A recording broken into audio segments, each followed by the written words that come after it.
Okay, story time. Billionaire edition. So this billionaire had a pretty complex corporate group, and he had one bloody unit trust in the group that held a piece of land. The unit trust was owned by a company anyway, so everything was being taxed at the corporate tax rate. There was no CGT discounts around. As part of a top 320 audit, so the ATO will constantly and regularly audit the top 320 wealthy groups in Australia. As part of one of those programs, they said, hey, you loaned that unit trust money from a company and therefore Division 7A applies. And we were like, yeah, like, you're right. Like, whoops, the client just like set up this unit trust. The CFO didn't even get to have a look at it. We'll just fix it up. So then we had to lodge something called a 109RB application. And 109RB allows the ATO to disregard the application of Division 7A. So normally a loan from a company to a non-company entity is taxable.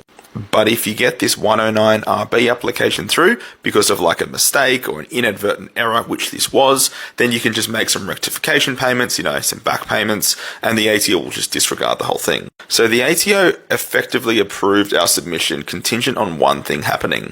And that one thing was that we convert that unit trust into a company. There's a special rollover for this. It's called the 124N rollover, and it's a piece of shit. It's basically like you start by transferring from the unit trust to the trustee company, and then you got to like move everything around. You got 6 months to do it, but it's very specific. So at the end of that 6 month period or earlier, by the time you vest the trust, everything has to be in the company. And if it goes to like the wrong entity and then you gift it back, it fucks up the whole rollover. So we thought, we're like, yeah, 6 months, plenty of time. That'd be fine. We'll get it done.